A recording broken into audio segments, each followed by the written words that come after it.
Hello friends, ഇന്നത്തെ ഉച്ചയൂണ് ഭയങ്കര സ്പെഷ്യലാണ്. കാരണം എന്ന് വെച്ചാൽ എൻ്റെ നാട്ടിൽ നിന്ന് എൻ്റെ മാമനും മാമിയും ഒക്കെ വന്നിട്ടുണ്ട്. അപ്പോൾ എല്ലാവരും ഒത്ത് ഫുഡ് കഴിക്കുന്നതിന് ഒരു പ്രത്യേകതരം ഫീലല്ലേ.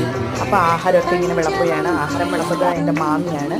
അപ്പോൾ അങ്ങനെ ചോറ് വിളമ്പി, പിന്നീട് പൊരിച്ച മീനുണ്ടായിരുന്നു, പിന്നീട് കണവാത്തോരൻ, അത് കഴിഞ്ഞിട്ട് ചീരത്തോരൻ, കുറച്ച് ചീനി, പിന്നെ കാരല് മീൻ അറിയാമോ?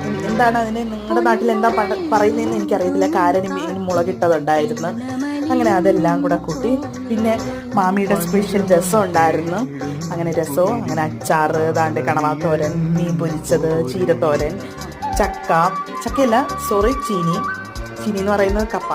അപ്പോൾ എല്ലാം കൂടി ഇട്ട് പെരട്ടി നല്ല ടേസ്റ്റ് ആയിരുന്നു. പിന്നെ എല്ലാവരും കൂടെ ഉണ്ടായിരുന്നു. എന്ന് വെച്ചാൽ നമ്മൾ ഒറ്റയ്ക്കിരുന്ന് കഴിക്കുമ്പോഴും എല്ലാവരും ഒരുമിച്ചിരുന്ന് കഴിക്കുമ്പോഴും ഒരു പ്രത്യേക സുഖം തന്നെയല്ലേ. അങ്ങനെ എല്ലാവരുമായിട്ട് അടിപൊളിയായിട്ട് ഹാപ്പി ആയിട്ട് ഫുഡൊക്കെ കഴിച്ചു. ഫുഡൊക്കെ അടിപൊളിയായിരുന്നു. ഞങ്ങളുടെ മാമിയായിരുന്നു കറികളെല്ലാം